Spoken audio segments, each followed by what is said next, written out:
Hi students. So in electrostatics lesson, you have a beautiful topic.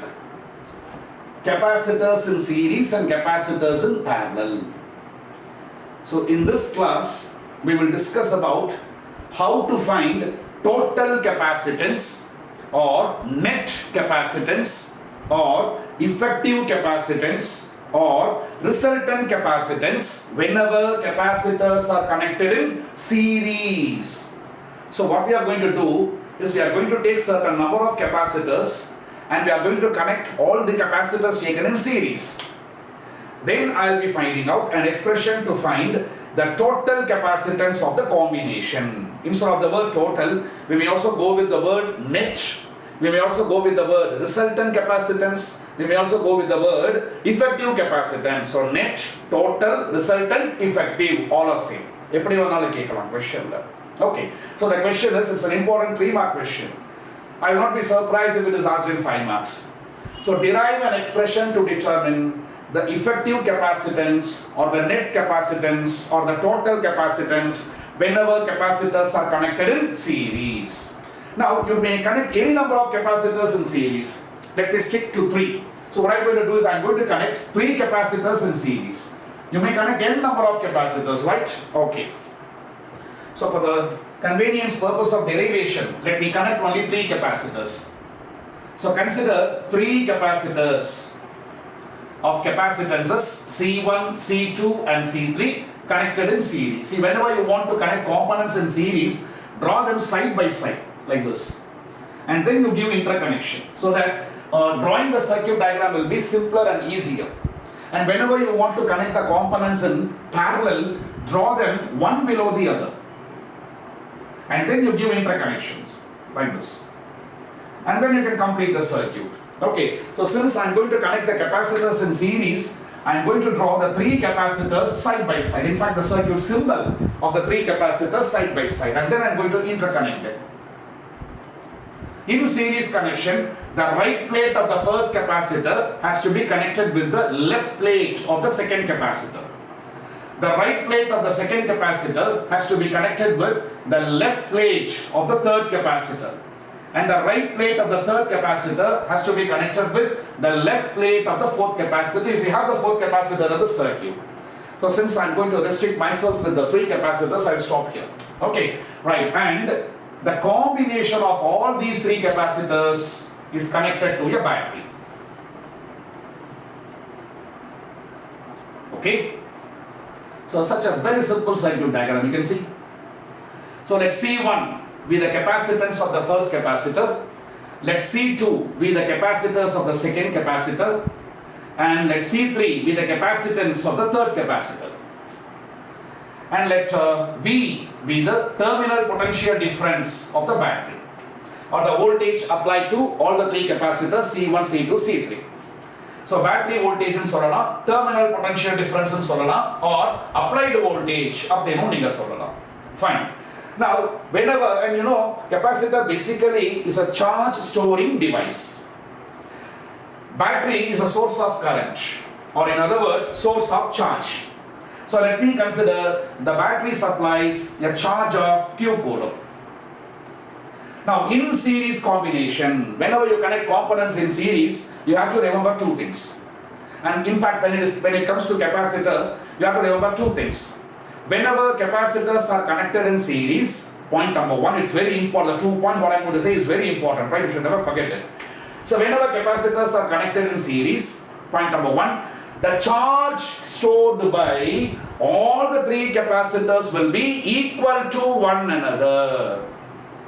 They will not only be equal to one another, the charge what all the capacitor stores individually will be equal to the charge supplied by the battery.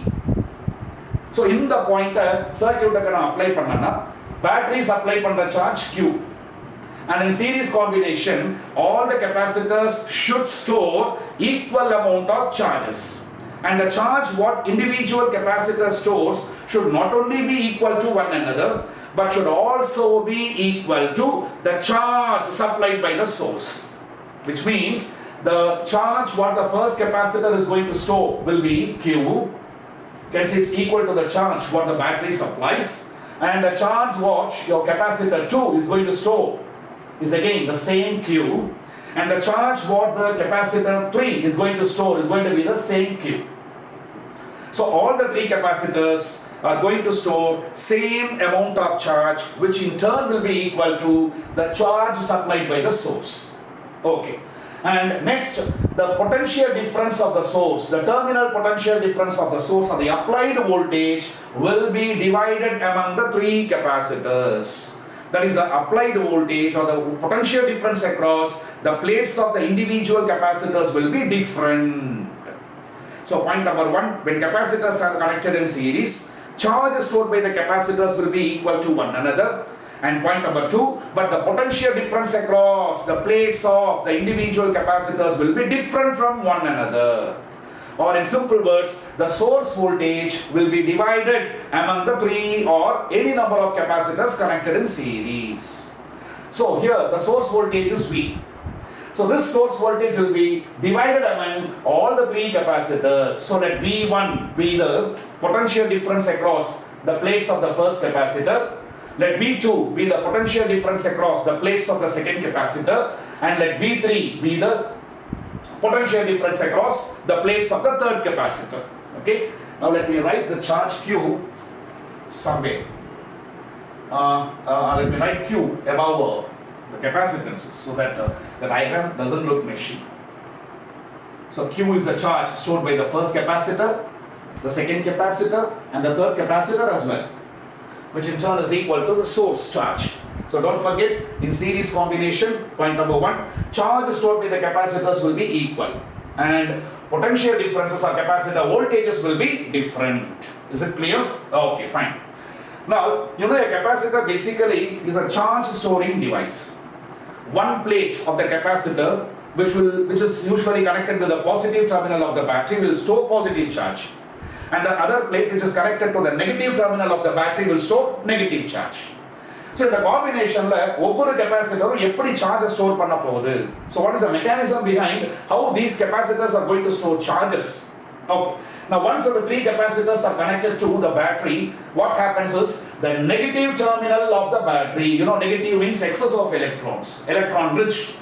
So when an object is electron rich, it will have negative charge, right? So the negative terminal of the battery being electron rich will supply electrons to the right plate of C3. So the right plate of the capacitor 3 will gain electrons from the negative terminal of the battery. Thereby, the right plate of C3 will acquire negative charge. Now, the negative charges on the right plate of C3 will push or repel the electrons of the left plate of C3. So, due to this repulsion force, the electrons from the left plate through the connecting wire will reach the right plate of C2. Which means the left plate of C3 is losing electrons. Thereby, it will acquire equal number of positive charges as that on the right plate of C3. Now the electrons what the left plate of C3 has lost are gained by the right plate of C2. The electrons from the left plate are pushed towards the right plate of C2. Right? So the right plate of C2 will acquire equal number of negative charges as that on the left plate of C3, the positive charges on the left plate of C3. Now these negative charges on the right plate of C2 will push the electrons or repel the electrons of the left plate of C2. So the electrons from the left plate of C2 will flow through the connecting wire towards the right plate of C1. And of course, the electrons are gained by right plate of C1. Which means the left plate of C2 has lost electrons, hence it will acquire positive charge.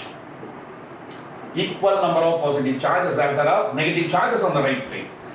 And the electrons what the left plate of C2 has lost will be gained by the electrons of right plate of C1. So this is the mechanism of how the charges are being stored by the capacitors when they are connected in series. Okay. Now the negative charges on the right plate will push the electrons of the left plate of C1 towards the positive terminal of the battery, thereby the left plate will now acquire positive charge. Okay, so thus we can see all the capacitor plates are now storing charges. The most important points what you should remember in series combination is the charge stored by all the capacitors will be equal to one another, but the voltages across the plates of the individual capacitors will be different from one another.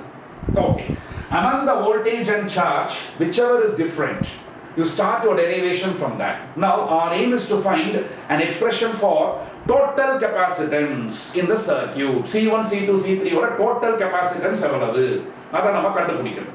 அதுக்கு ஒரு formula derive பண்ணணும். So to derive that formula, potential difference, that is voltage and charge ல எந்த quantity different இருக்கோ அதுல இருந்து you start your derivation. So here the voltages are different. So start your derivation from the voltage. Okay. So the total voltage V is divided among all the three capacitors here. So I can write V is equal to V1 plus V2 plus V3. Let me take it as expression number 1. Now what I am going to do is I am going to write V1, V2, V3 in terms of C1, C2 and C3. Okay, I am going to write V1, V2, V3 and of course V. All these four terms in terms of capacitance C1, C2 and C3. Now how to do that? You know the general formula for capacitance, you know C is equal to Q by V. Let me write it somewhere over here. You know C is equal to Q by V. So this implies find what is V equals. So V equals cross panningana I get cross panni rearrange panningana I end up with V is equal to Q divided by C. So using this I will be writing V1, V2 and V3 in terms of C1 and C2 and C3.